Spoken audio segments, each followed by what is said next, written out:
Hello everyone, welcome all of you in my channel. I am Miss Pramila. Today I came here with the new topic of civics. The topic name is the Constitution of India. As you know, Indian Constitution was made immediately after the participation of the country under very difficult political and social situations. But do you know what what were those situations and how was the Indian Constitution made? See, though the planning and ideation for the framing of the Indian Constitution was done a long ago by the nationalist leaders when the country was under the yoke of the British regime. It took a concrete shape in the year 1946 when the Constituent Assembly was formed to lay down the basic guidelines of the Constitution of a free India. The framing of Constitution for a country as big as India with a diverse culture, multiple ethnic groups and the religions was not an easy task. The country had just gained freedom from the yoke of the foreign rule, and the people of India were emerging as citizens of free nation after 200 years of subjugations. The to add the woes was the trauma of partition of the country into India and Pakistan on the basis of the religious differences. Almost 10 lakh people died on both sides of the border owing the communal violence.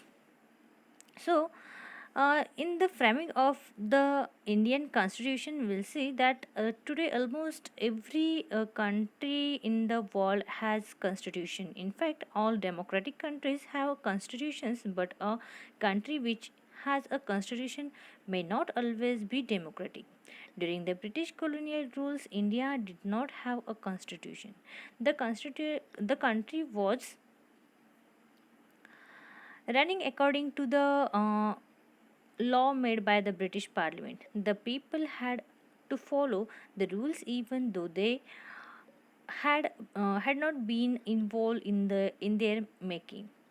The struggle for Indians' freedom began in a earnest in the late 19th century.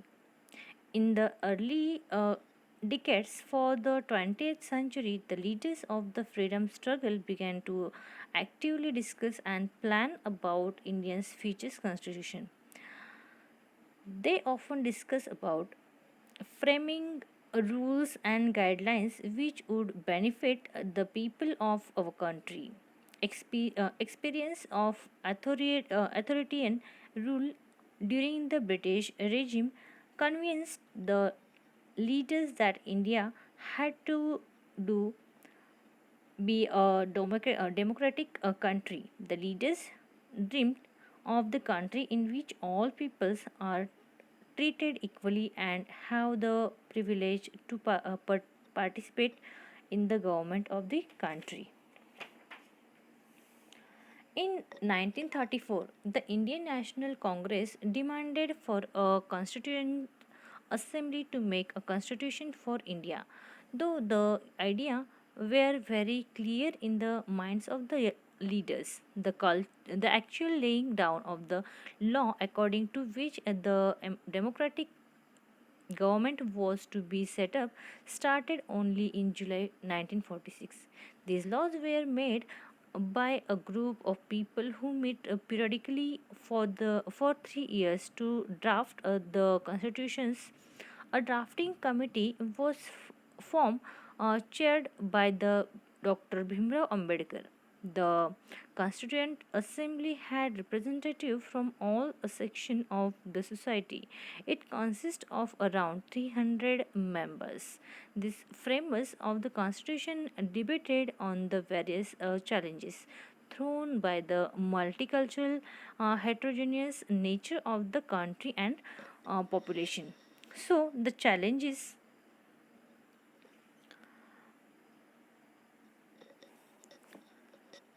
Before the Constitution Assembly, there were some challenges. See, the people belonging to the various communities live in our country, speak different languages, follow different religions, and belong to distinct cultures. This diversity had to be kept in mind while making the constitutions. At the time when the constitution was being formed, the country was going through the turmoil of the partitions into India and Pakistan. Consequently, millions of peoples were uprooted from their homes and becomes refugees in their own country. The biggest uh, challenge was settle them and provide them with a future. Even some of the princely state could not decide whether to join India or Pakistan. The states were not a part of British India and were free to join either of the two countries. Integrating all the states to make a new nation was a huge and difficult task. The socio-economic conditions of the vast majority of the people was very dismal. Even the poverty and the unemployment as well as emotional upheaval were rampant. uh, Even the reeling under centuries of the colonial rule, Indian society suffered from innumerable social, political, economics, and the gender inequalities.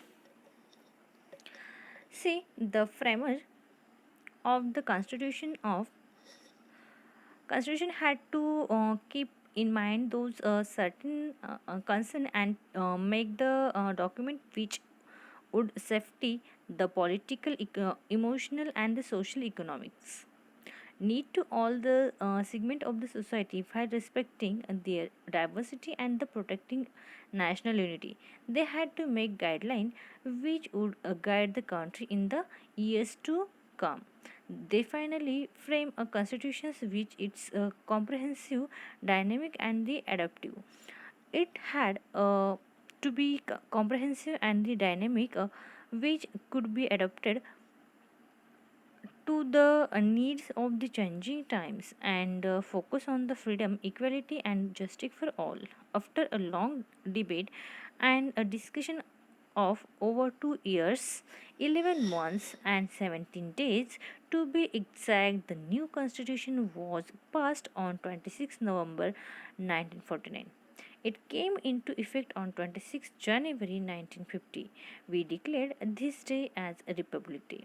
There are certain key features of the Indian Constitution which reflect the ideal of a democratic society as uh, envisaged by our national leaders as well as addressed the immediate and the future concern of the people who were the citizen of a newly formed fragment nation.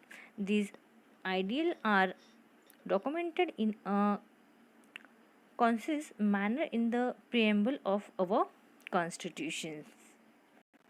Now we will see the preamble and the key features of the constitution. The rules that we formulated for our whenever we are making any rules and we are documenting it. Documents consist of the 8 page, but our convenience we are making it a short. Okay, see, just as where every book we read comes with a forward which gives us a brief outline and the central theme of the book. So is the case with the preamble which acts as the forward to the constitutions of India. It lays down the vision and objective of the constitution nutshell. See, the preamble. What is the preamble?